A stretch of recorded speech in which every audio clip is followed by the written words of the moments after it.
Great. Thank you, everybody, for joining us tonight here at the Southgate Plan Commission meeting. Today is Tuesday, March 17, and I will be calling this meeting to order at 6:30 p.m. Commissioner Prieto, can you please lead us in the Pledge of Allegiance? Sure. Please stand. Put your right hand over your heart. Ready? Begin. I pledge allegiance to the flag of the United States of America and to the republic for which it stands, one nation, under God, indivisible, with liberty and justice for all. Thank you. Thank you. Can I get a roll call?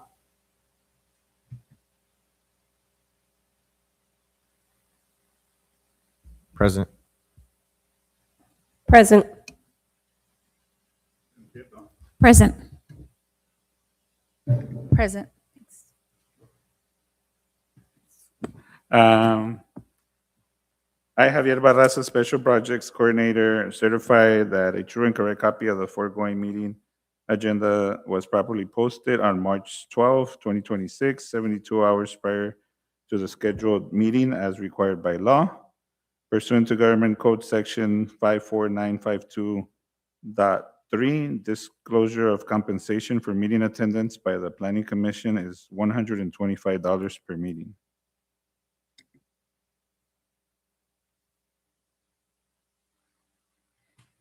Thank you. Now on to consent calendar. If we can go on to the Planning Commission minutes for February 17, 2026. Do any of my colleagues have any edit suggestions or comments, concerns?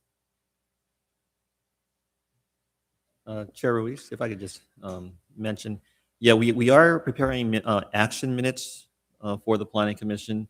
The video is available to the public on YouTube, and so if somebody wanted to go back and watch the full meeting, that is available to the public. Got it. Thank you. Can I get a motion to approve the minutes? I'll make a motion to approve the meeting minutes for February 17th. Can I get a second? I'll second. Roll call. Commissioner Saera, Yes. Commissioner Valenzuela, Yes. Vice Chairperson Prieto, Yes. Chairperson Ruiz, Yes. motion passes. Thank you. On to public hearings.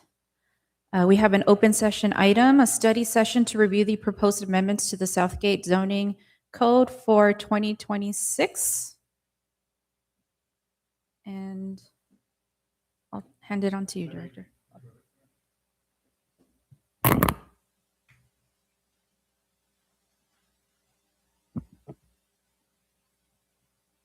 You have it there, Javier? All right, we have a PowerPoint for you.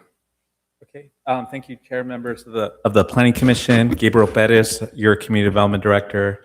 Happy to present this item before you today, which is a study session on proposed amendments to the zoning code. Let's see if I can figure this out. Oh, can you make that larger? I think I could do it on my end. Okay. How do I? Okay. All right. Just what we're doing here today. It's the reason why it's a study session. Usually cities have a zoning code. That zoning code is an important document for the city because it sets a blueprint for the future growth of the city. The zoning code usually should be implementing the general plan. So previously, maybe about 4 or 5 months ago, John Signo presented just an update to Planning Commission, like a primer on planning and the Planning Commission's responsibilities.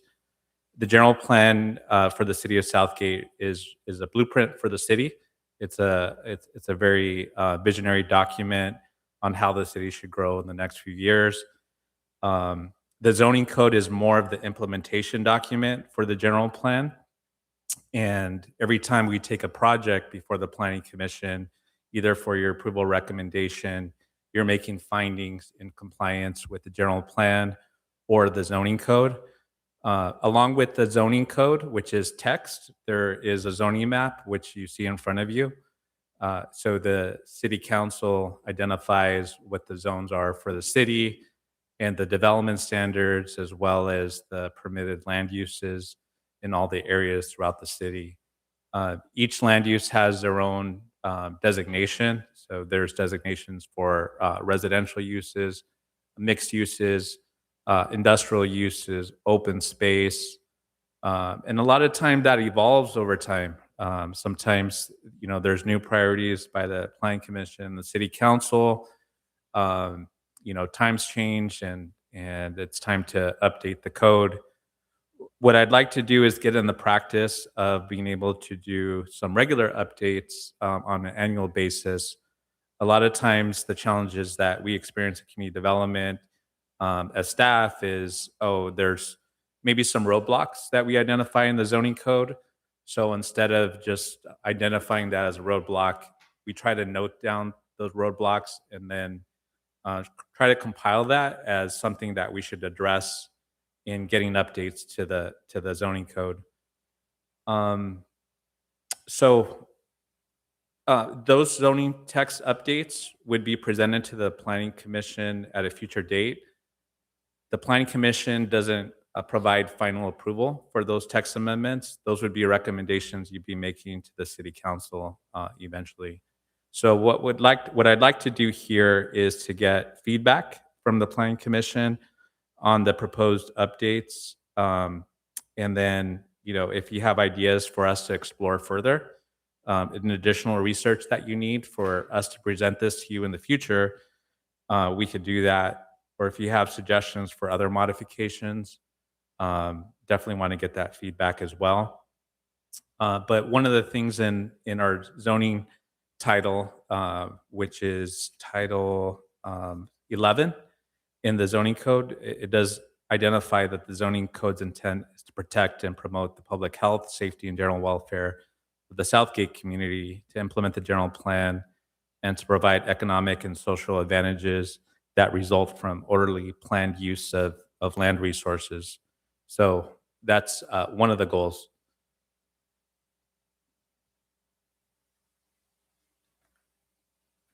Okay.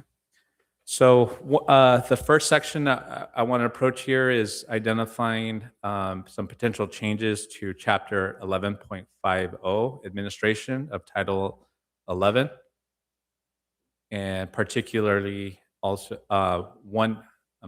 actually Chapter 11.21 for land use types. So for land use types, so typically we have a land use table, all cities usually do, which identifies the allowed uses per zone. And the zones you could see in the columns on top, they're abbreviated, and either by an X, they're identified as not permitted. P is permitted. If it's a CUP, it's identified, by its acronym there, CUP. And sometimes there's footnotes for additional standards. So in this case, what we'd like to explore with the Planning Commission is the possibility of prohibiting concrete and cement manufacturing in all zones.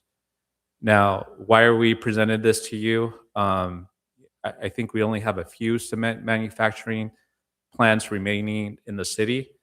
It's only permitted with a CUP in the M2 and M3 zones. The M2 and M3 zones are more higher intense industrial zones in the city, and these are located primarily around the areas nearby between Atlantic and the 710 freeway. A lot of those are along Firestone, and some of those areas are nearby the Southgate Park. We've had some inquiries about establishing new cement manufacturing uses in those two zones. Some of those inquiries were kind of close to Southgate Park. So, I thought those could be issues of concern, particularly because is it the highest and best land use for the area? Does it provide jobs? And could it be a concern in terms of proximity to Southgate Park, right? Because we have a lot of residents that use the park. So one of the recommendations is to potentially explore prohibiting concrete and cement manufacturing in those two zones specifically. So one of the things I'm going to ask for the Planning Commission is if you have questions about any of these, maybe to write them down, and then we can come back to these slides at the end of the presentation if that works. Is that okay? Okay. Sorry about that.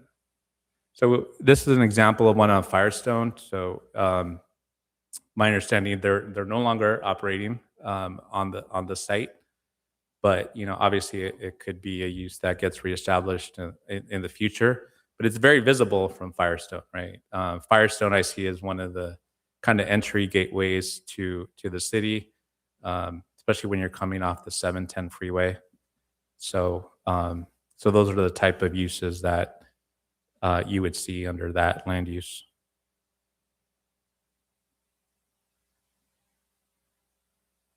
Okay, so the next one is laundromats. So we actually do not have a call out for laundromats in our land use table.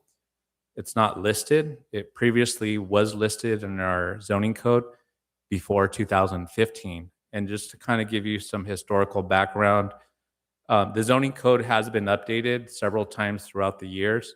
Probably the largest zoning code update was done in 2015. And that was more comprehensive to implement the new general plan that was adopted before that. So there was a big change there. We used to have laundromats listed as a CUP. Now you no longer see laundromats listed in the municipal code. So that's presented a challenge for the planning division because the closest similar uses is something called a laundry plant or a laundry agency, and those are very strange terms, to me. And the way it's classified in other cities is it's more of a service that you take your laundry to, and that you're not doing the service yourself. So it's like coin laundry. And the way we've distinguished those is that it by size. So a laundry agency can't be larger than 2,500 square feet, and the laundry plant is greater than 2,500 square feet.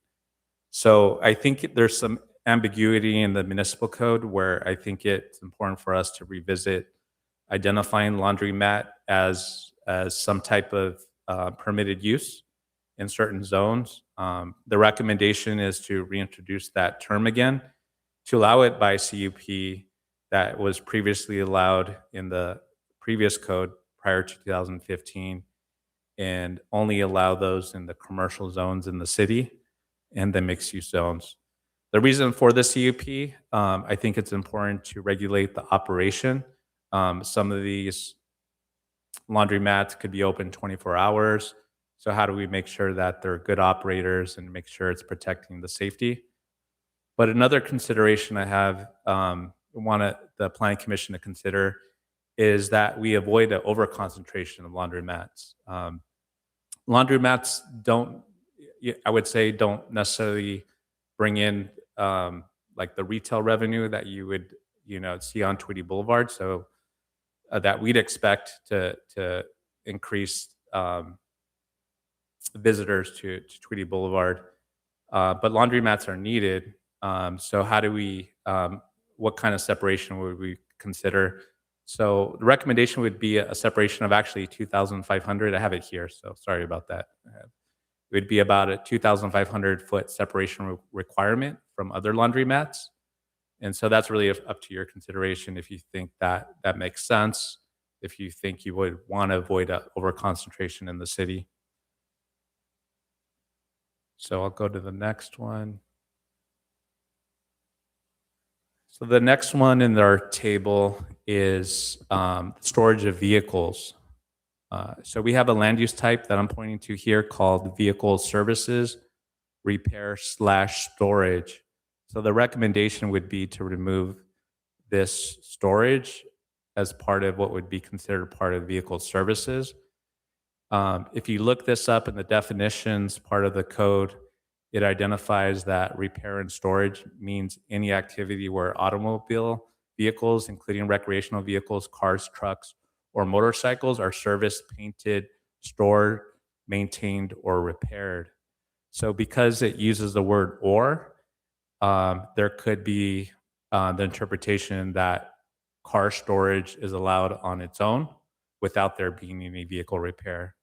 So what we'd like to do is avoid the idea that someone could just use this to allow for, a field of stored vehicles in our industrial zones. So vehicles repair, it's allowed in the M2 and M3 zones, permitted by right.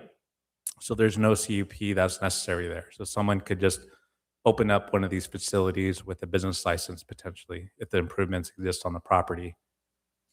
What we'd like to do is amend the definition so it also removes storage there, removes the word stored here, so it's not considered an independent use, but also add additional language at the end that identifies that vehicle storage could be permitted only as long as an accessory use to the vehicle repair that's taking place on the property.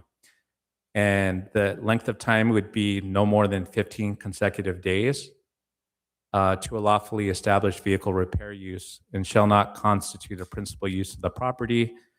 And if there is any outdoor vehicle storage, that would be limited to the side or rear areas of a vehicle repair building.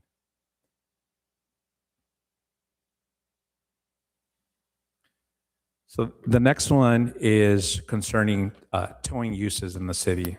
So currently, vehicle towing is permitted only in the M2 and M3 zones. So those are the more intense industrial zones in the city. So currently, it's permitted by right. So if the improvements exist on the property, all they need to do is obtain a business license. What I would recommend, and because I have experience in seeing this in other cities, is recommend that be a conditional use permit that allows the city to be able to condition the operations and to make sure it doesn't have any negative impacts on the surrounding community or how it operates along streets.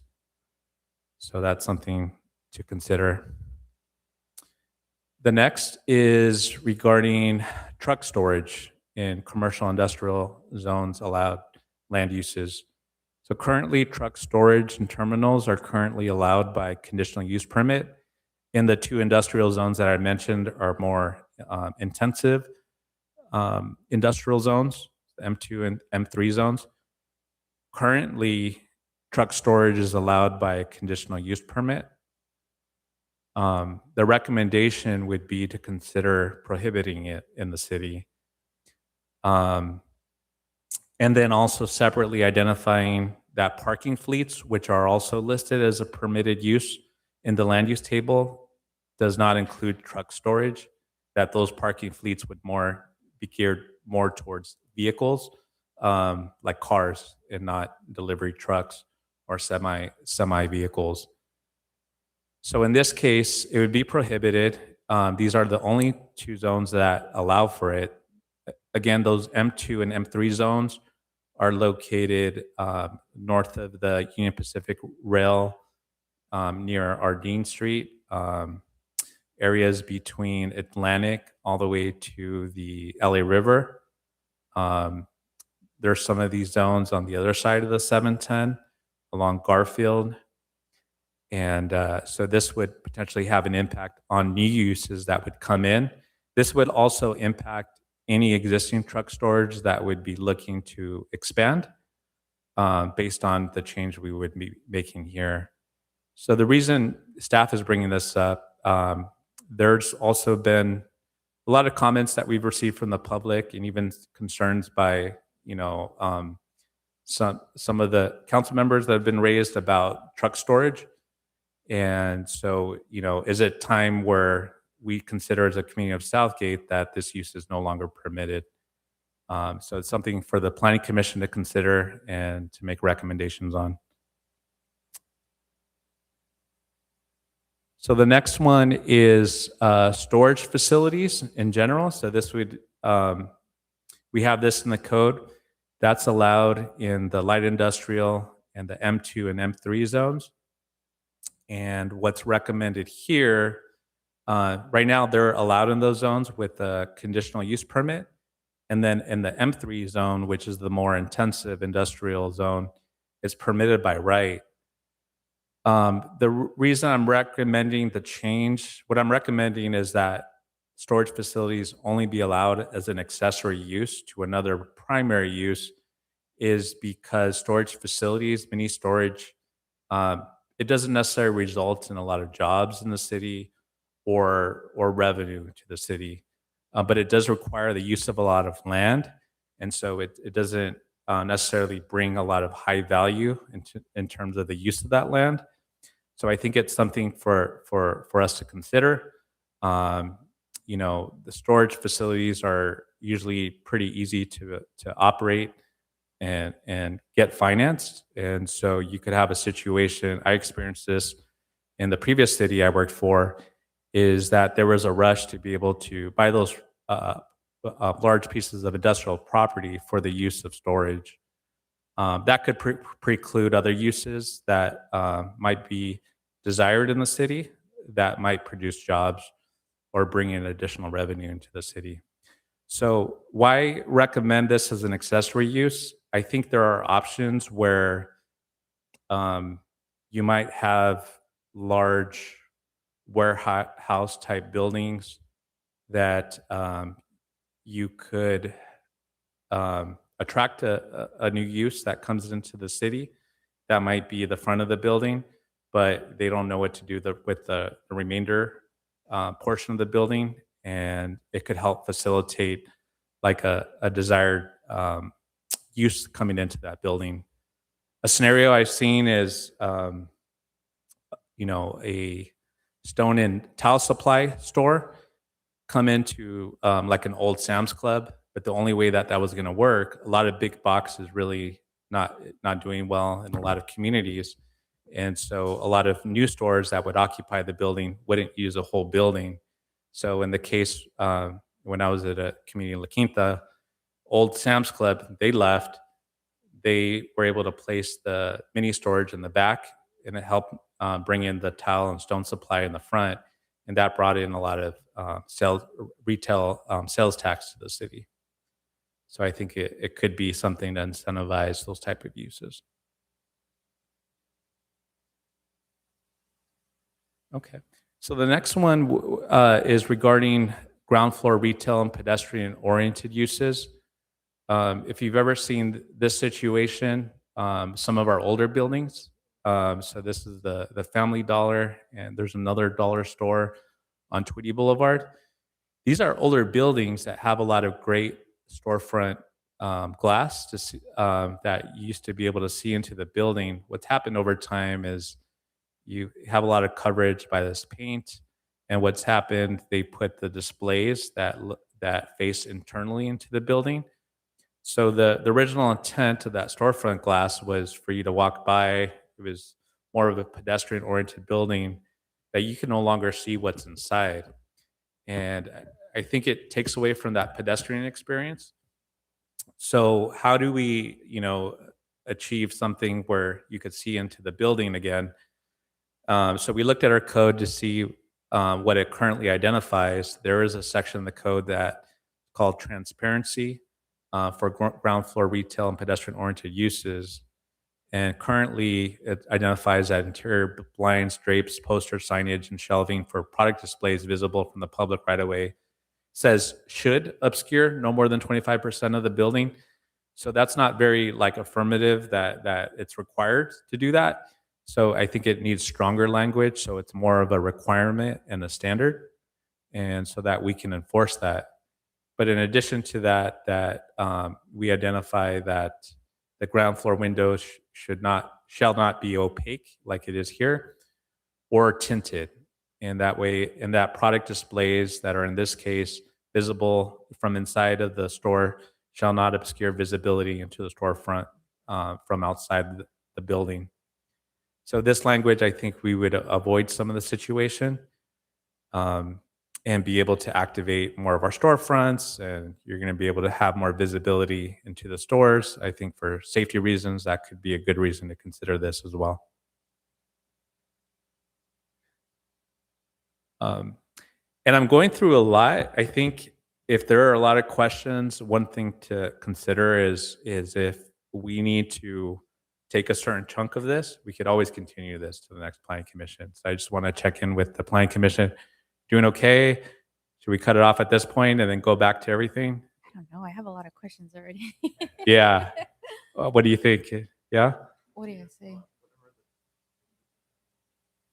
Maybe I'll last cover this one because this has come up a lot in the planning commission, and we could stop there and then we'll cover. And then from there, we'll go through your questions, and if we need to continue the other part of this conversation, we'll do that. That sounds good. Okay.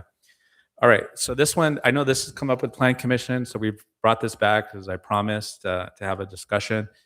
So we do have provision about security fencing, and currently barbed wire is prohibited in all land uses throughout the city. But we have this section right here about security fencing, and I think this can be interpreted that security fencing that maybe could include barbed wire could be considered on a case-by-case basis. It's a little ambiguous there, and I'm not sure in the past if other directors have used that to allow barbed wire. I haven't seen any proof that there's been an approval of barbed wire throughout the city, but there definitely is the use of barbed wire for fencing. Sometimes it's on city properties, sometimes it's on a lot of industrial properties, maybe not as common on commercial properties in the city.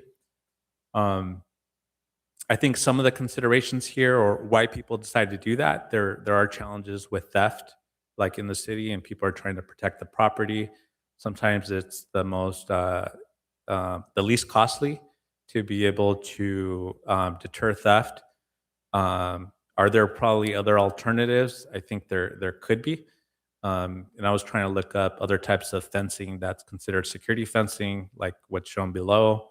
Sometimes these have spikes, but is that the better alternative? The challenge is right now, if someone was to do block wall, it's easy to climb the block wall. And so, I understand why people are putting barbed wire because of the issues of theft. But right now, it's prohibited in all zones. This seems to be the exception that could be considered by an administrative decision. But this is back to the planning commission, since this has been an inquiry of staff. And, I think having a discussion on this could be important and have a recommendation to the planning commission.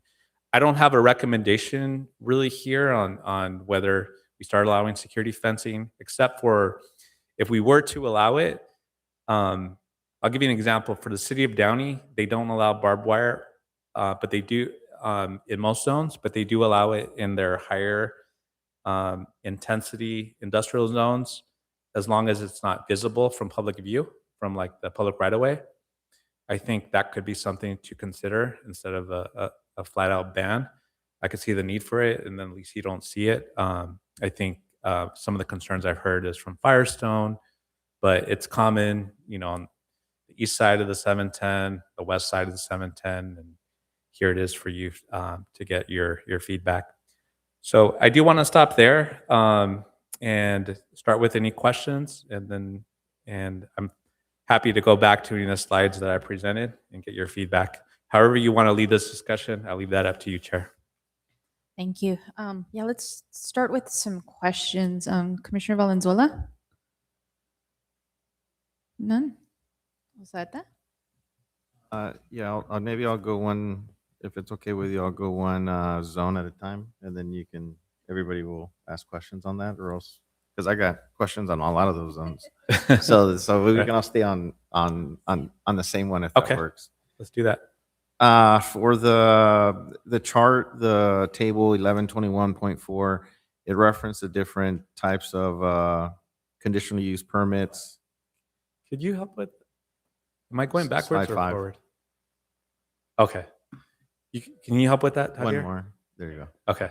So none of that, if it's not a conditional use permit, like if you eliminate the conditional use permit for the concrete cement manufacturing, can that be circumvented by the temporary certificate of occupancy?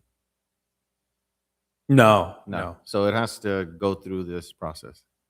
So it wouldn't be able to go through any process. If it was a new use that was going to come in, it wouldn't be able to even be established because it's specifically prohibited. Generally, the certificates of occupancy pertain to compliance with building codes so that you know that the buildings are going to fall down on anybody that walks into it versus a conditional use permit or other permissions issued by the community development department goes to the use, not so much the durability of the structure itself, just how you're going to use the building. Thank you. Do you have any questions on the concrete one? I'm actually grateful for this ban because I do understand and know of the environmental effects that it might have on residents and workers. Cement manufacturing typically involves grinding and using old cement that can be contaminated, is often contaminated, especially if sources are, related to freeways, say, or other manufacturing locations. And typically the dust is so fine that it really affects local residents. And the picture shown is actually not too far from residents. I know that there's a couple down the street on Rio. So I'm definitely happy to hear that that facility is winding down or has stopped operating because it isn't covered. They often aren't covered. And so it's, I think it's something that I am definitely of support of. The question I have is whether or what significant it has if there are on-site grinding operations proposed for any potential freeway expansion on the 710.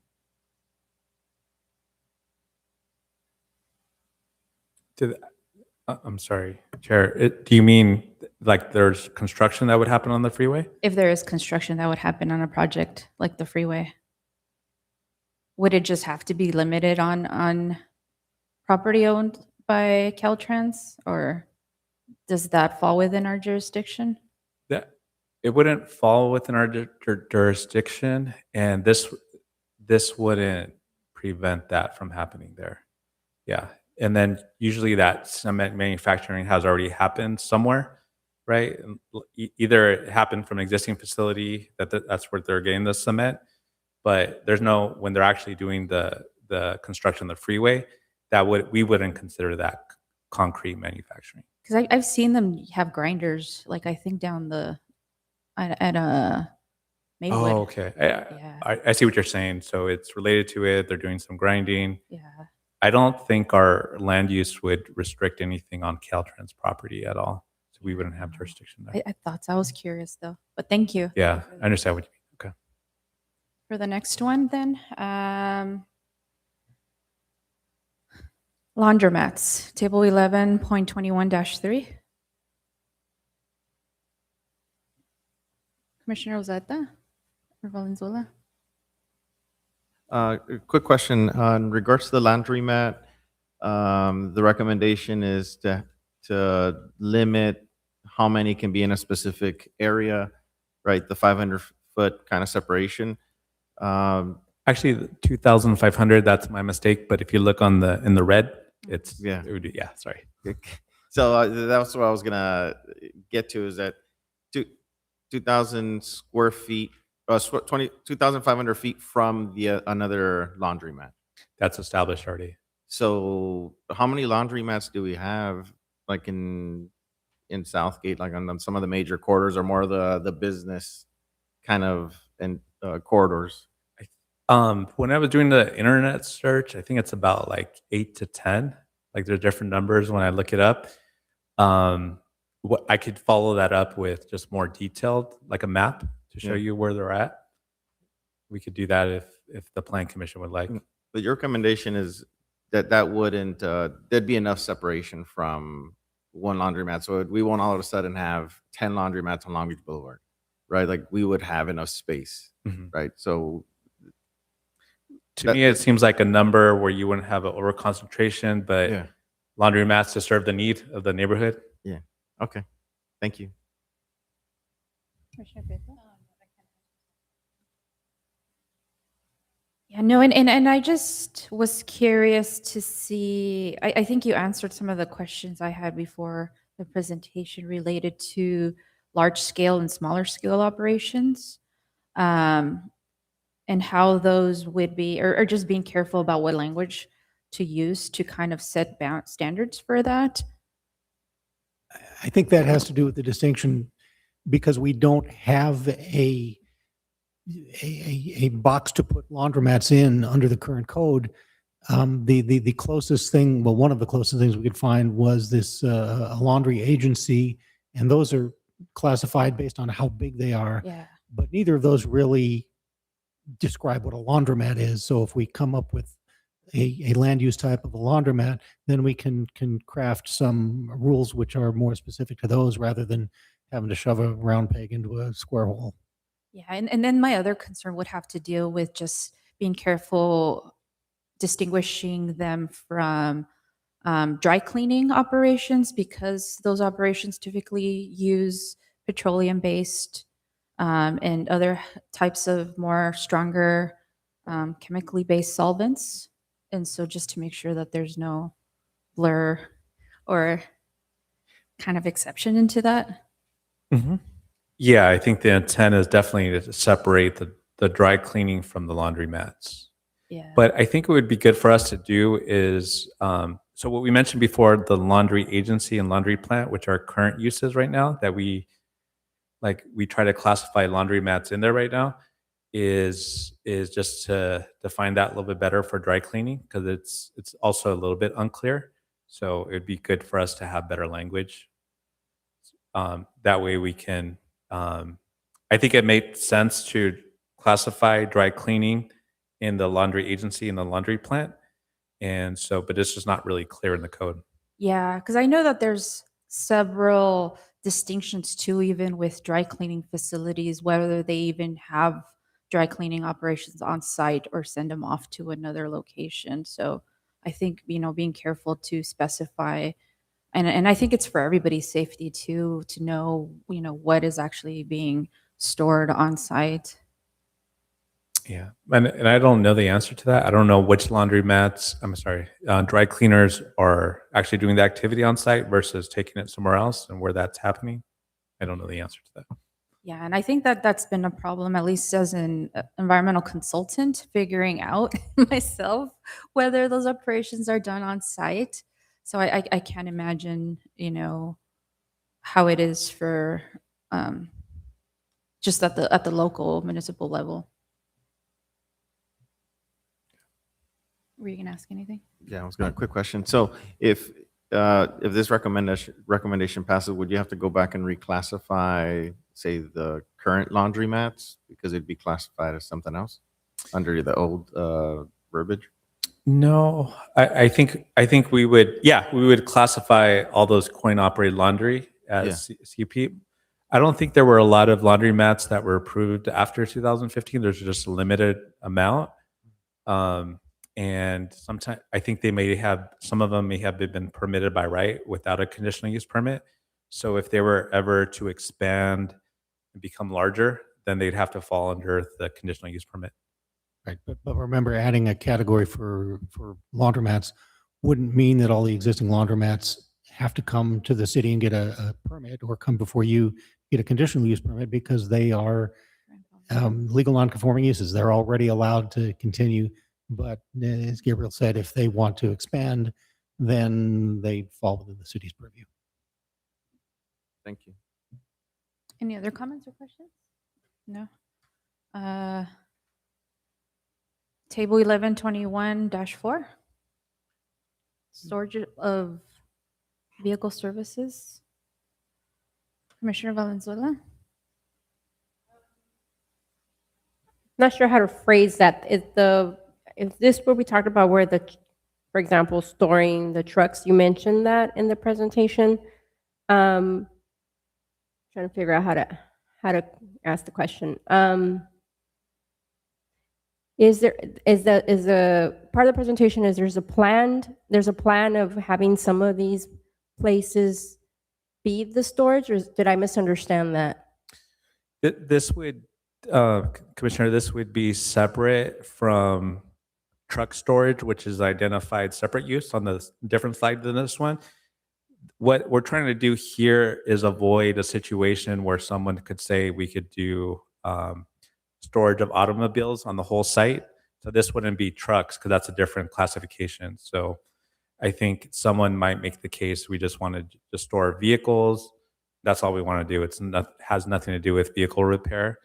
And, you know, that could be a concern for aesthetics and having a use that, you know, probably doesn't bring them much jobs. They're just stored there and have no a benefit to the city. Thank you. Commissioner Ozeta? Yeah, just curious, if the intent is to eliminate the storage, then by adding verbiage around 15 consecutive days, does that technically then open up the entity to be able to provide vehicle storage for 15 days? And if that's the case, then what about the enforcement? Because I think that's going to be very challenging to enforce at the city level, just given the limited resources. Yeah, I would say you're correct, Commissioner. It's going to be challenging even if we were fully staffed with folks, but I think it is a tool for us to use. So I'll give you an example, right? If we were able to see that a vehicle was stored out there, right? If you were observing and you wanted to make a complaint because you saw a vehicle stored there, you've seen it out there for 6 months, and you made the report, it gives us some more teeth to be able to enforce that. Currently, there's no restrictions on how long something can be stored outside. Once you make the complaint, allows us to be able to monitor the situation, and then if we could say, yeah, it's definitely been out there more than 15 days, then it would allow us to enforce it. It's just a better tool for us. Thank you. Commissioner Prieto? I do have a question on this. I think it's a little confusing for me, so just kind of wanted to ask, as far as storage, where are we talking about, like body shops? Because I know a lot of body shops do store vehicles for a long time, or even along the streets, or sometimes in the alleyways. So just kind of wanted to know where. Yeah, so thank you, Commissioner. I think that's what we're trying to clean up a little bit better here is, and if you have other recommendations for that, this is what we think is the best way to be able to do that. You know, we've had examples where in the entire front of a building, they might have a big parking field and then all the cars are stored out in the front, and you could see that from public view. So what this is intending to do is put it out of public view, but still allow it. Sometimes there's a need when there's a repair going on that, you know, maybe they don't all fit in the building because the building's not big enough to be able to do that. But if it's out of sight, maybe that's something that's a better situation than what we currently have right now in the city. Out of sight, meaning like a private lot? Well, it would be on a private lot, but it would kind of be on the side of a building or in the back. So it's not up in the front where you can see it adjacent to a public street. Got it. That's the intent. Thank you. And so theoretically, this type of storage should already not be happening in any other zones, right?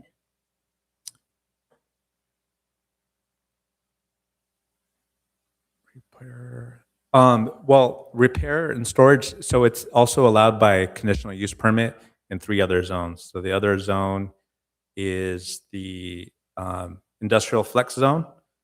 And then the other 2 zones are the 2 corridor zones, which are along Firestone. So most of the properties, you see a lot of auto repair on Firestone, right? So those are CDR properties. The other consideration is you guys can make considerations, you know, do you think that still makes sense for the future for new businesses to take that on the corridor? You know, is it more outdated? Do we want to see that on our major corridors? Currently, we allow it as long as they get a CUP, and that means it goes to the planning commission. But what I'm recommending, if we continue to allow it through a CUP, that we avoid the situation of the storage in the front, right? So if you see that on Firestone, it's probably not a good look for a major corridor. Like, I think we have a lot of, there were a lot of plans put in place to be able to improve what Firestone looks like, but we still have our existing zoning that does allow car storage in the front without any time limitations. And also, I'd remind you that the suggested revision, it ties the storage to being an ancillary use to the repair, because storage of automobiles is a necessary component of mechanics, because you can't always fix everything in a day, and you're going to have a car stored there for 2 or 3 days or a week. But this would limit that to those that are necessary to be stored in connection with repairs, not just somebody who has a big lot and he's decided that he's going to use part of his lot to store automobiles. Yeah, and I'm asking that because I think that's something that's been happening along Tweedy and Truba. And I've actually gotten complaints from resident in that area. So one of the things that we'll still need to do with this is see where, I haven't even addressed all the specific plans yet. So Tweedy Boulevard is a specific plan. Yeah. And I understand what you're talking about. So we do have those uses on Tweedy Boulevard. So we may need to apply this standard to that specific plan as well. And if that's what the Planning Commission wants us to consider as well, we could make that adjustment to the specific plan. I think it would be fair personally. Yeah, makes sense to me. Any other comments before moving on? Interesting, when you mentioned that, I thought you were referring to like the corridor, the Firestone area, that you were trying to get in front of that, but that's a different zone, right? This doesn't necessarily apply to Tweedy Boulevard. to Tweedy or to Firestone. Mhm. Because there's a lot of areas right off of after Rio and Atlantic that have a lot of vehicles stored on the front, whether it's auto body, whether it's mechanic. So you see a lot of activity, but that's consistent across the entire city, to be honest with you. I see it at the tire shops. Yeah. That's often done though too. Mhm. Alrighty.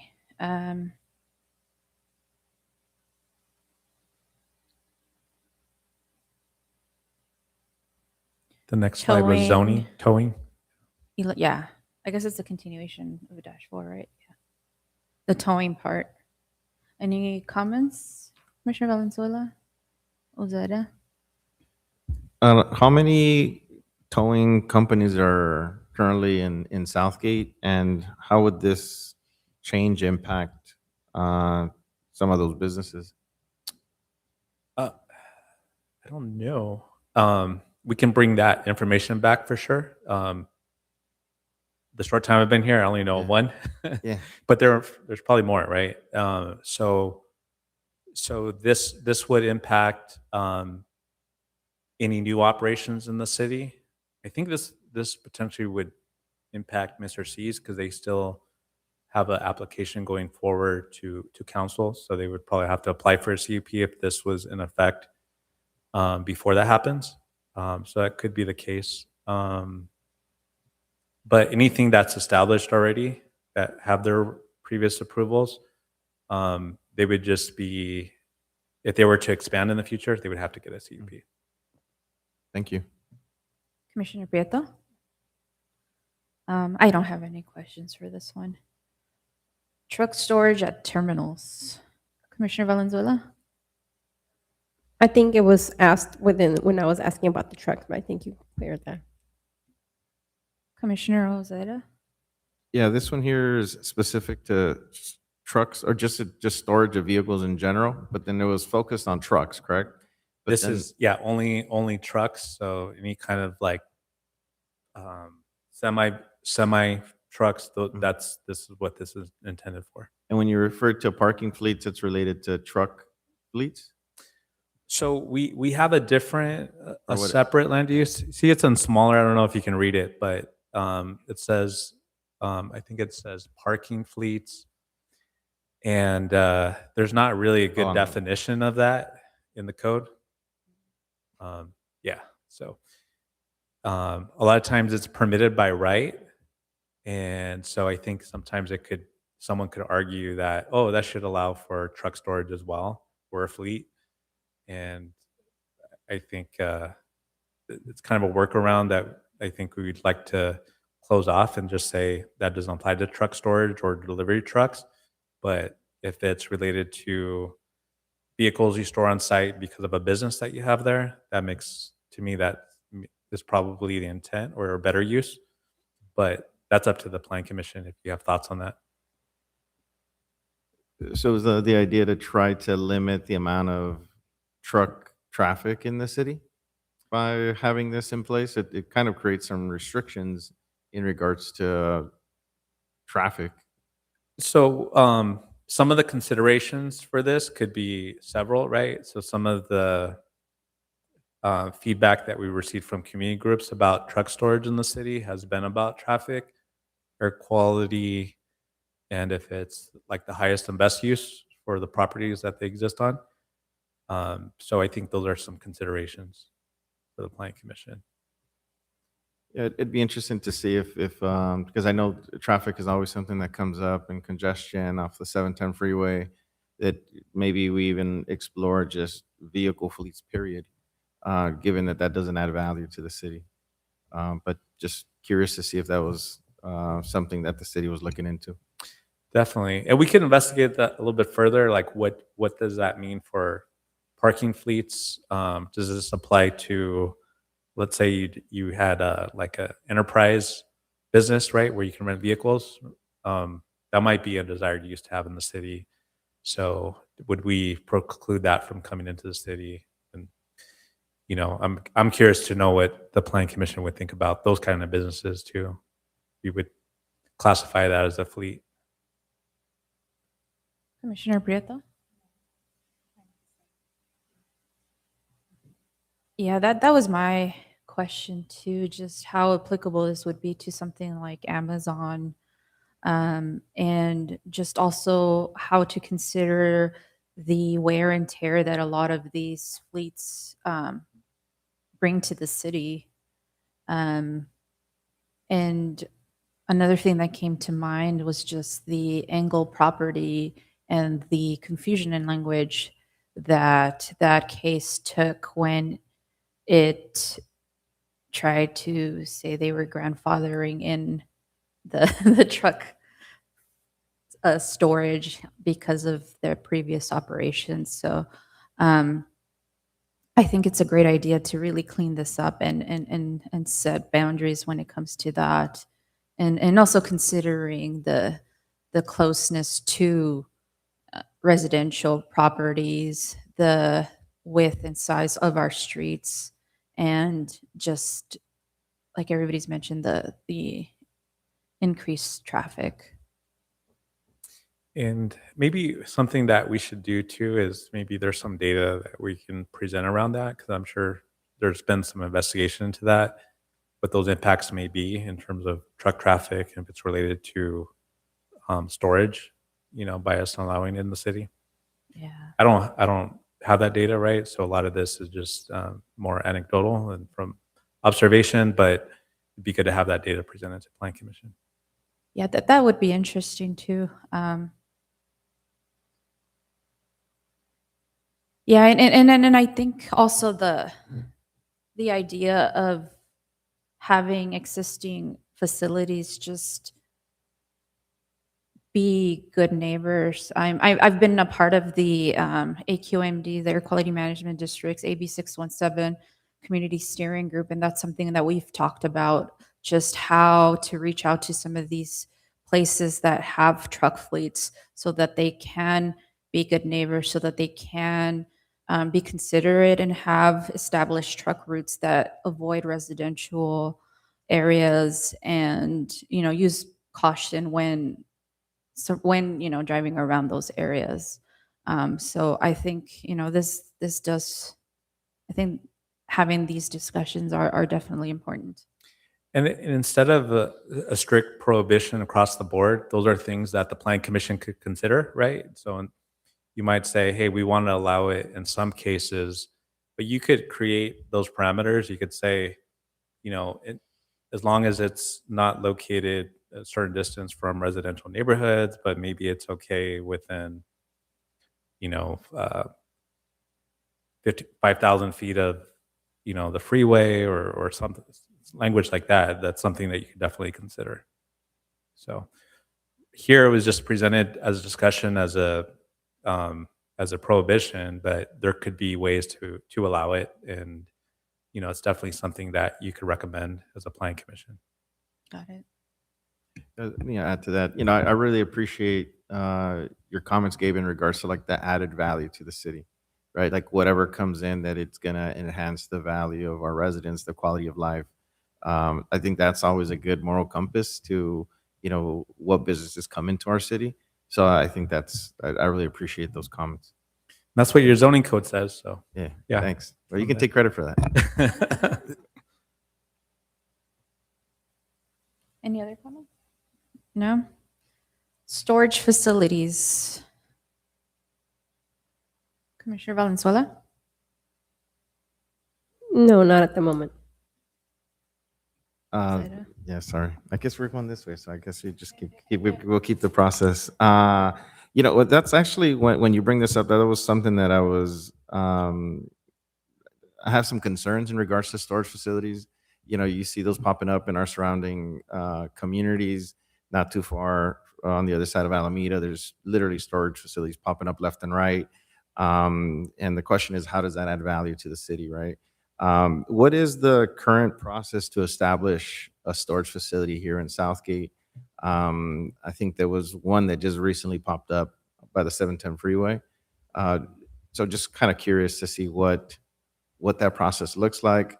So right now, it's you could see on the slide, it's those 3 zones where it's allowed. So the light industrial zone, the M2 zone with a conditional use permit. So that means the Plan Commission would review that. You'd be able to condition that storage use, but it's not prohibited. So it's permitted. So it could be the primary use on a property. For the M3 zone, which is the more intensive industrial use, it's permitted by right. And so I always think it's better, if anything, to have a CUP no matter what. In terms of allowing it permitted by right, sometimes you want to make sure that it's a good operator. They're operating according to certain conditions that would reduce impacts to the surroundings. So for the business that opened up on the other side of the 710, is that an M3 zone? I'm not sure which business. Right, you're right by referring to. Yo-Yo Ford? Is it the entrance to the city on the border of Downey and So if Southgate? you're driving westbound on Firestone on the right-hand side, passing the Arco, there's a car dealership, Ford, and then there's another building there right before you have the on-ramp to the 710 freeway. Oh, that's like the warehousing. It's like mini warehousing. Yeah. So that would be a different use because it's more related to warehousing, but that wouldn't be like mini storage. Mm. So it'd be a different classification. So it's not miniature storage units in that facility? It's a warehousing. Are you talking about the Ready Spaces building? Yeah. Yeah, I think think so. so. Yeah, that What is that? that has its own long and complicated history. Okay. Yeah, I just saw that pop up and I'm like, is that a Yeah, storage? and they're that's something that the city attorney's office has been wrestling with for years. So I wouldn't use that as an example of anything in the city.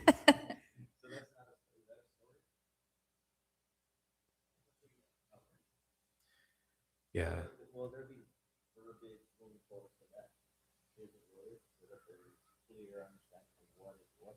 Yeah, we could. Sorry. We could. I mean, it's a good recommendation to be able to create those kind of boundaries.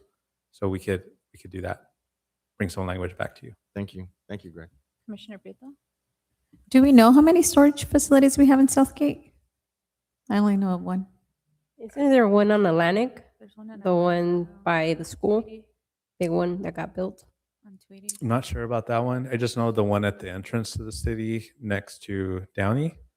And I think that's a newer one. Nova, and then I think And then there's Storage. one by Firestone near Schultz, kind of by Schultz and yeah. By the railroad tracks. Yeah. Right across the street from the construction. Mhm. There's a new Or one by the- the international school. Yeah. Like the storage, I forgot. Store It, I think. Store It or Yes. something? It's called Store It. I think next Two to the- floors. Is it by the dialysis? plant? Yes, Yeah, okay. exactly, yes. I think so. And what we could do the next time we bring this back is give you a map to show how many we have. But it's a handful. Good question. It's curious. Yeah, no, I appreciate the clarification in language, because I guess it can be. I was just curious to see what how different the verbiage was with warehousing, because I know that that's a big issue around, or big concern, because of the warehouse boom in surrounding communities and just the negative effects they've had. Yeah, typically the way that it's called storage facilities here in other cities, it's more focused and called mini storage. So I think maybe that's what we need to do so it's not confusing. Yeah. And then we could address the situation that you identified for ready spaces to make sure it's not confused with mini storage. Yeah, thank you. Ground floor retail and pedestrian oriented use? I was gonna ask on the transparency, and forgive me if it's silly, like, how we were talking about earlier, back to the storage, the vehicle storage. This does not apply, the transparency part. Sometimes you can't, we know they're there as far as vehicles being stored, but there's no transparency language there that would apply like to a retail store? The plan commission could recommend some language around that for vehicle storage tied to vehicle repair. There may be some language already in our code about that. I'm not sure if you know offhand, John, but we could look into that. But if you're interested in some language, we Just could present that back. curious, just understanding if it applies the same. Just because we No. were, talking about what's considered vehicle storage, truck storage. I'm just wondering if this applies to that as well. There are something that's come up, and we've discussed this as staff, is where you have some of that taking place, vehicle repair. I think currently our code allows you to actually screen everything in the front. And so you just see a block wall along Firestone. So you'll see some of these businesses. And we wondered if that's even a desired thing to have, right? Where you just have a block wall and you don't have a view into the business at all. You might want it screened, but on the other hand, you want a block wall that just is all the way up to the frontage of Firestone.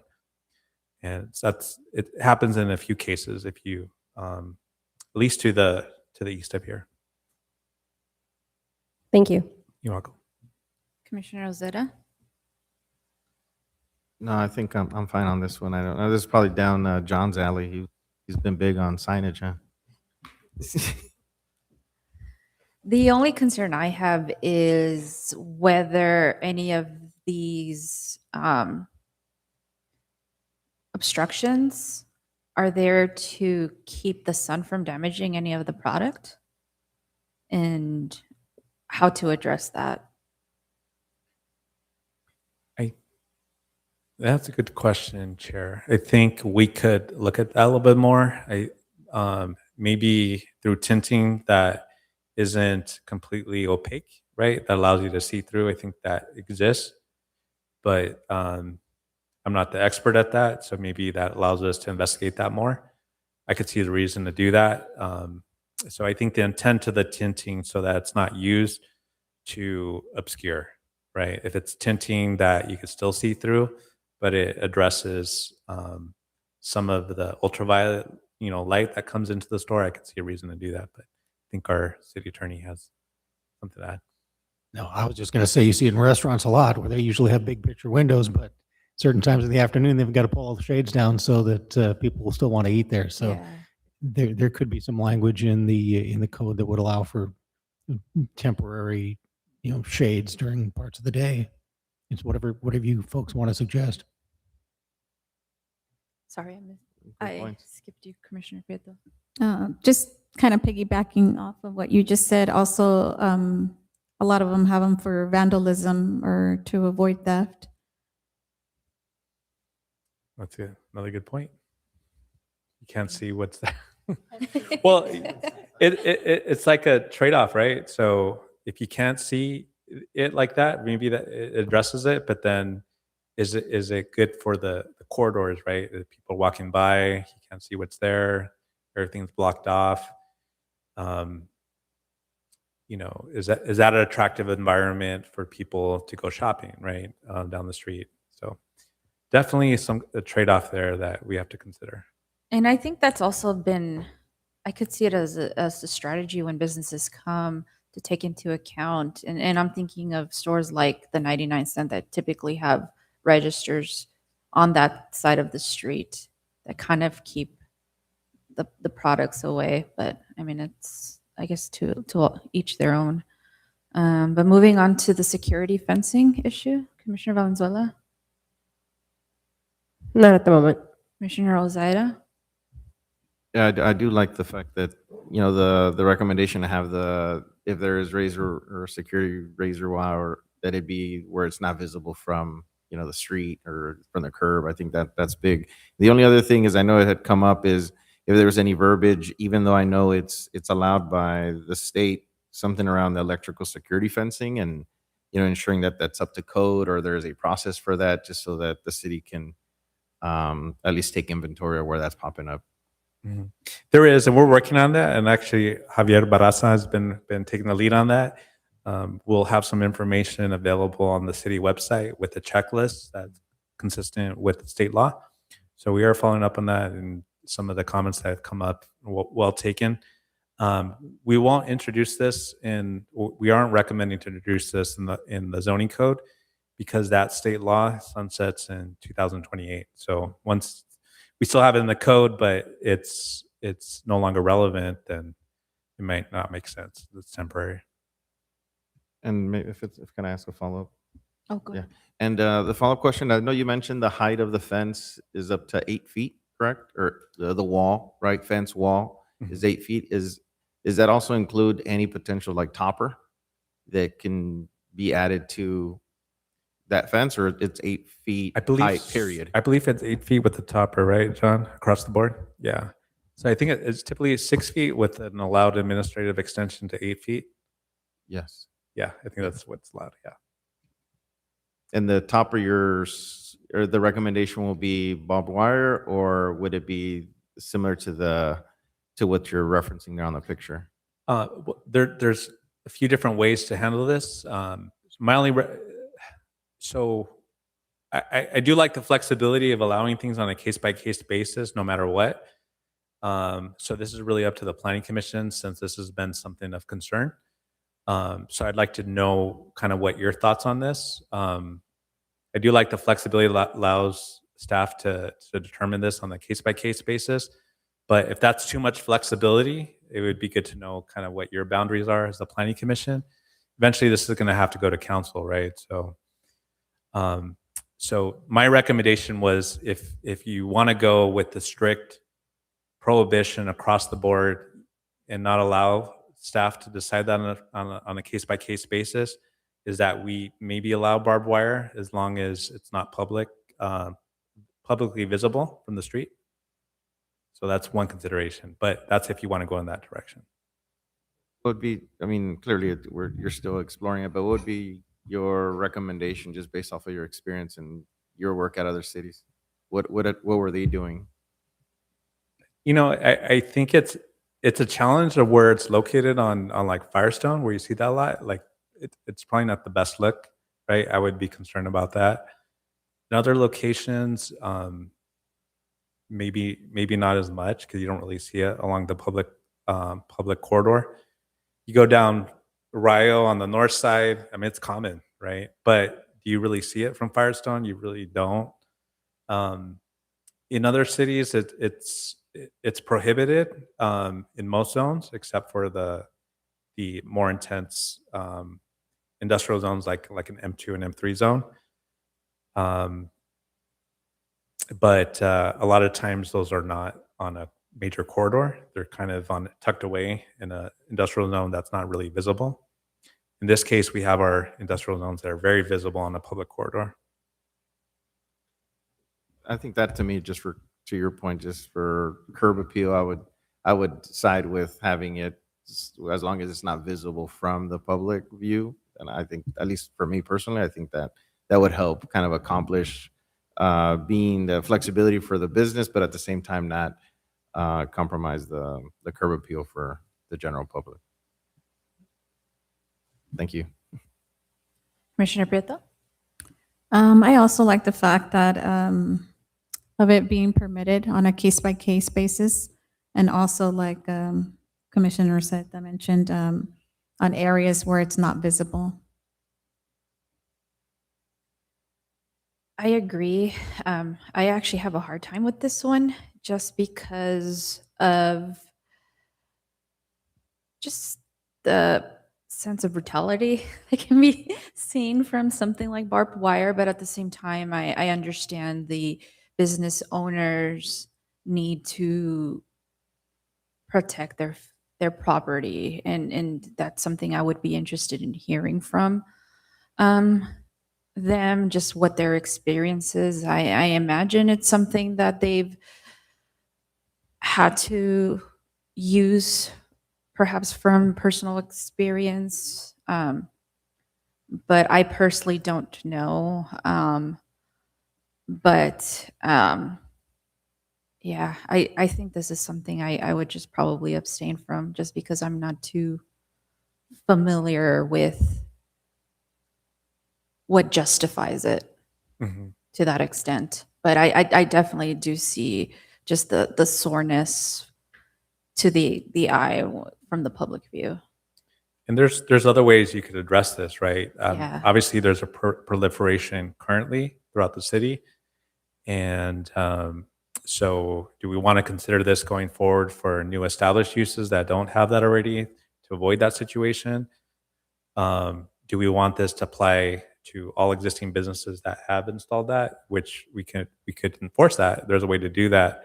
But, I think that should be based on your recommendation and how you. Yeah, and that's pretty much what I was wondering too, what the alternatives are and what the feasibility in using alternatives versus this are. But I don't know.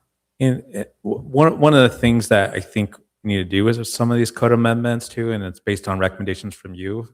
Some of it should involve some kind of outreach to some of these uses. So, for example, some of this affects like industrial businesses. There's some truck storage businesses that are out there, that might not like this, right? So this is simply to introduce this to you to see what you think about this.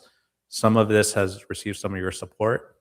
So I think some of the next step for staff is to figure out where the outreach is needed, and we'll take your thoughts on that too, of how far we should outreach, right? Is it the businesses that are affected? How do we get the word out about this?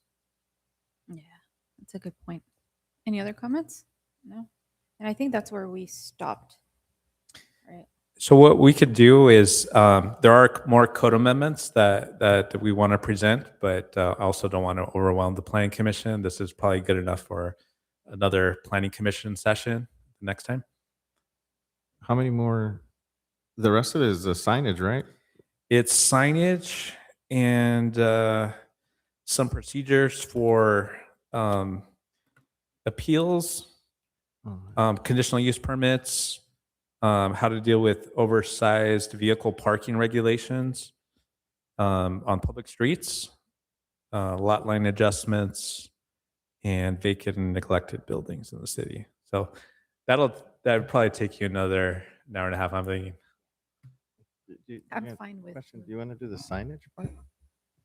How much is it? I'm just curious. If you want to do the signage, then we knock that out, and then we focus on the administrative stuff, right? Because that's a bigger portion of it that requires more conversation. But I'll defer to the chair. because a lot of the signage just is aligned with what John has already presented on in previous meetings. At least I'm assuming. Quite a few slides, though. I'm okay with That whatever the was team. 14 slides, and there's 14 slides left. Oh, okay. Yeah. Fine.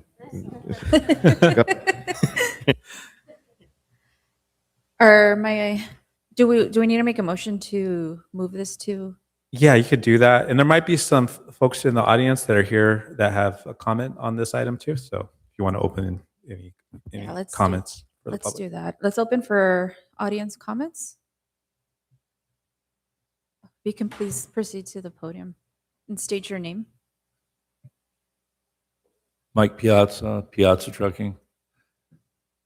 Commissioners, regarding, and I brought this up several times, you have trucking companies that are foundries, what have you, that are not operating under what they're supposed to be. What they're doing is they're running a broker, and all these trucks are out of towners. They tear up our streets. They don't pay nothing. I remember one time we came in a big truck. I mean, it was like a limousine truck, and I went around with the former planning committee, cited all these places, but nothing happens. We got junkyards that are on Rayo Avenue, junkyards that these trucks are parking illegally, and we call the police every day, and they said, we can't make law, we can only enforce it. And the police chief, we've had meetings over this, and they can't, their hands are tied. So, you know, we got to clean up. I said I'd be willing to support anybody if we could just do it. But it's on Southern Avenue, it's on Rayo. I mean, it's horrible. I mean, you got junkyards down there. I mean, you know, towing impound yards have to be, but they can be covered. I mean, you know, properly, out of sight, out of mind. But you got other people that are just coming in here, just using up the streets. And like I said, I've been open to Rob, to every, you know, to get this thing done. But that's all over. And I wasn't aware about the cement company being, that's closed. I mean, I don't even know how a cement company could be in the city of Southgate. That hurts your lungs. I mean, that's dangerous stuff there. They brought up the barbed wire. Well, what they do, these guys will take blankets, mattresses, throw them over the fence and climb over. So that's why you have, and the police can't, I have security at my place. I have security guards there, and it's too big of a property. And these guys, homeless people, will come in to, and we got a gated yard. They find a way, but I have security there. If I didn't have security, it'd be constant calls to the police department. I mean, weekends come, that's when a lot of this stuff comes down. But I think I know it's not the prettiest thing, but if we didn't have that, we'd be calling all the time. So I don't know how we can, you know, adjust that. We have security all the time, but even with the security, they report it. And as far as, like I said, the parking, we have too much truck traffic. There was a moratorium for no more trucks coming in here. I'm sure some of the people are aware of this. It comes in now, so I don't understand that. But what's worse about it is when you have these other guys that are under the disguise of a company that's no longer doing what they're supposed to be doing and running reefer trailers, big rigs, and those don't contribute any money to the city at all. They just use it and tear it up. So these are things we have to, I've been after them to do this, but this is stuff we have to do. And as far as these cars and all that stuff, on Firestone Boulevard, yeah, you got restoration shops that shouldn't be having cars parked there that sit there, you know, for years on end. If you're a repair facility, you don't have cars stacked out there sitting with doors off of it and all that for years on end. That's ridiculous. But if you're a repair shop, fine. If you are a used and new truck sales place, that's, you know, I don't see a problem with it. They're in business to sell trucks. They don't keep trucks stored for no reason. They're there to sell them. So I understand that. But as far as the cleanup on Firestone, when you get down there and you see all that stuff going on, yeah, that's all BS. But as far as if we could clean up these big major properties and get those guys out of there and tell these owners of the property, let's get going with it. But we've addressed that the last meeting, that we got to crack down on these guys, these property owners that are illegally doing other things with their properties. And I mean that the cars that are smashed up cars, they're bringing trucks, parking them on Rayo, illegally parked all the way. Someone's going to get killed down there because they're illegally parked. There's no parking there, but they're lining up the whole street. And you got it on Firestone Boulevard now too, the same thing. Wrecked cars, they bring containers in and they ship the cars out of the country. And you wouldn't believe the amount of traffic that's coming. That's the biggest offender of everything, is these characters. But anyways, if I can be of any help, everybody's got my number, and I'd be glad to help with anybody. If they want to do a little trip someday, we could cover that in a few hours. Thank you. Thank you so much, Mr. Piazza. A lot of good information. Good evening, Commissioners. Richard Lute, I'm gonna IRS start demo. the timer for. Oh, I get a time. I see how it is. He obviously knows me. To piggyback on what Mr. Piazza said, this illegal parking. It's Did you not, state your name? Sorry. I did. Oh. Richard Lute, IRS demo. 8990 Atlantic. It's not just the parking, but like Mr. Piazza said, we had this problem on Firestone for a long time, and PD finally stopped most of the parking on Firestone. Same thing that's going on Rayo, is they come in with these car carriers and park them in a no parking zone and are literally unloading on the street. So it's not even what they're doing in the facility. What was it, 2 weeks ago, 3 weeks ago? They dropped a car. They were pulling a car off on Rayo and dropped it. And that's not even talked about here. That isn't even affected here. And with the lack of police officers that we have, which is an issue that's only going to get worse, I call the police a minimum 3 times a week for the trucks parked on Rayo, illegally parking. We always hear about Amazon and all the Amazon vans and everything else. And yeah, that can be a problem. But taking away an entire lane of traffic and then partially the second lane when you're unloading, that's way worse than anything Amazon's doing. And it's like I said, we had the issue on Firestone. The police finally slowed them down, but where Reliable Steel is now, 3, maybe 4 times a week, I'm calling the police. And they can't do anything. We only have 6 officers patrolling. What are they going to do? Stop looking at a robbery to come write a ticket for a truck on the street? We need to find something to fix this problem. Good points. Thank you so much. Any emailed comments? No email comments. Thank you. Can I get a motion to continue this item to the next meeting, or is there another time? Yeah, to the next meeting. I want to address a couple of the comments, if that's okay. So we didn't get to it. There's a slide that is later on. It's not in Title 11, which is zoning. So Planning Commission wouldn't necessarily make a decision on it, but we did want to present it because it has been a concern about vehicles stopping, queuing, even in the middle of the travel lanes on Rayo Avenue.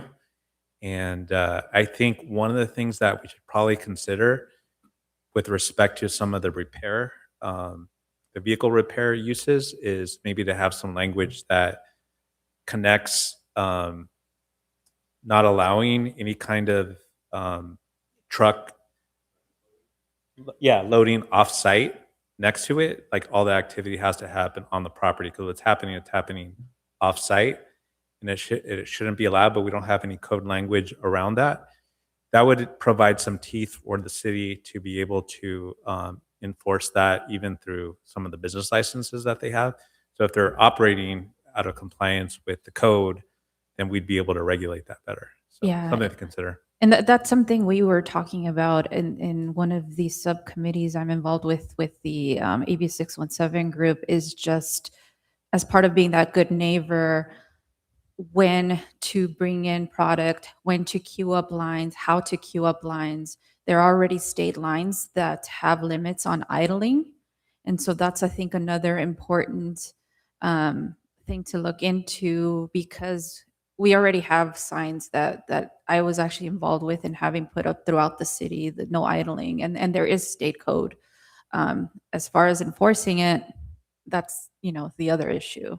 So I think maybe even figuring out how to align with that would be a great way to kind of deal with that issue. I think slide 27 is right on point with the comments from the audience.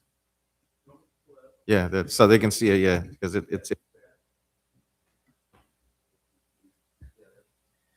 Yeah, so what we're intending to do, and this is in conversations with our Public Works Director, because this comes up to them too. Slide 27. Oh, okay, I got the power right here. All right.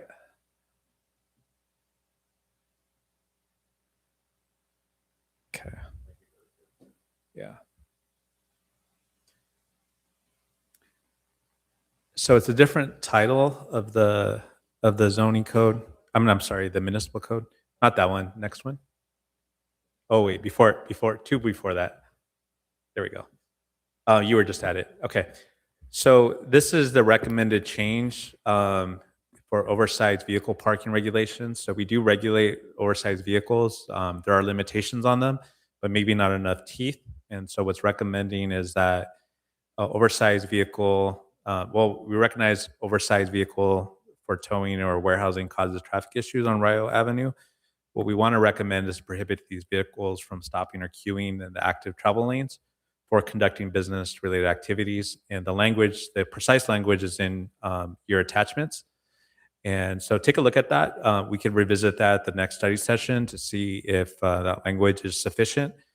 I think what would be a good idea is to connect this language back to the zoning code for any kind of vehicle repair uses. So we have one vehicle repair use on Rio Avenue where maybe some of this is taking place, and just state that these kind of activities should not be happening related to a private use that's adjacent on the public right away. I think there's a way to be able to do that. So something we'll bring back to the Planning Commission in the next meeting.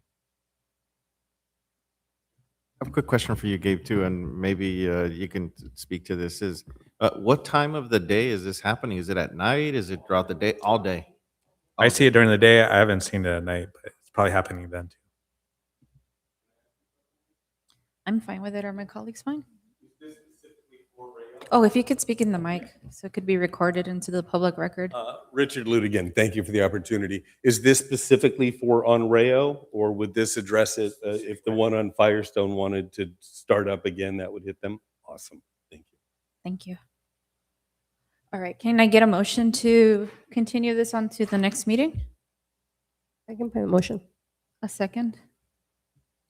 Second? A roll call?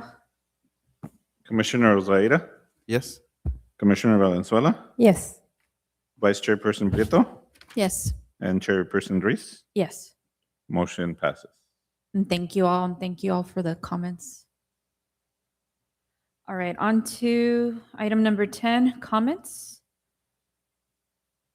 If there's any audience members that would like to make any comments for anything that's not on the agenda, you can please proceed to the podium. No? Any written comments? No written comments. Okay, on to city staff comments. Yeah.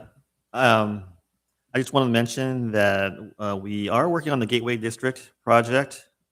We had a workshop or an open house last month on it. We're also doing a presentation or more outreach at the farmers market this coming Monday morning on March 23rd at around 9 to 10 o'clock. We'll have a group of folks there. We're just looking to spread the word about the Gateway District and, get further, do further outreach on what we're doing for that district. So if you're interested, that's Monday at the farmers market, March 23rd at around 9 or 10 o'clock. We should be out there. Second point is we are preparing the annual progress report. It's required by HCD, the Housing Community Development by the state. So we're getting ready to prepare that both for the housing element and for the general plan. That's due April 1st. And lastly, our next meeting will be on Tuesday, April 7th. We have the follow-up for our workshop or discussion here on the zoning code, and hopefully another item for that as well. So April 7th, our next meeting. That's all. Thank you. On to Planning Commission comments. Commissioner Valenzuela. No, not at the moment. Thank you. Commissioner Ozida. I just want to take the time to thank Gabriel and your team for putting together a presentation and look forward to part 2. Thank you. Thanks, Gabe. Thanks, Greg, too. You too. And Javier. Commissioner Prieto. Same. I just wanted to thank staff and Gabriel, thank you for the presentation. It's great information, very much appreciated, and we appreciate the recommendations. Thank you. And then also, while I'm still on here, I wanted to invite everyone to our monthly South Kiwanis cleaning taking place this Saturday, the 21st. It's going to be actually here down the street. It's going to be on California and Ardmore. So we'll be teaming up with UWS to do a community cleanup. Thank you. Thank you. Yeah, I wanted to say the same thing. I really appreciated everybody's hard work. I know that everybody's pulling in more work than ever. We see it and we appreciate it. We appreciate the open communication. But before we close tonight, I want to thank everybody who has joined us in person and online. And I also want to wish everybody a happy Women's History Month. And as such, I would like to thank and appreciate all the amazing women here and out there, and especially those that lead to serve and inspire other women to better our community, like, my colleague here, Daisy. So many of us have worked hard to break the mold of what it is to be a woman, especially those who may have grown up in a culture where we are encouraged to live apologetically, to not stir the pot. I was lucky enough to grow up surrounded by women, including my grandmother, who told me to always speak out and act out against any injustice. And that is what I have done, and that's what I will do until my last breath. So with that, I want to add that as much as I appreciate comments from members of our community, I will not apologize for how I express myself, especially when I am not up here, and especially when it has to do with something so basic as a physical reaction. I've been participating in council meetings since well before the pandemic, at about 2017, 2018, and I have to say it isn't always easy to make it to those meetings. Recently, this ability to be able to attend council meetings has not come without a sacrifice to me, as I often have to arrange for paid babysitting and often miss out on putting my own baby to bed. Considering the fact that laughter is something that can be subjective and interpreted in so many ways, I can guarantee you that I will not be spending my time here exercising my civic duty as a resident, looking over my shoulder to check whether an unconscious expression I might have while acting as a spectator in those benches may offend Mr. Pichardo.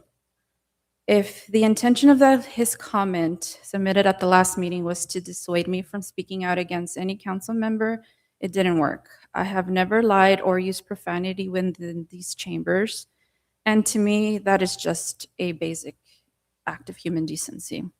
As a member of this community, I guarantee you all that I will not be intimidated and will continue to always advocate for our community, whether they are city workers, residents, commercial neighbors, and even the animals that surround us. So with that, I want to thank you all again, and we'll adjourn this meeting at 8:03.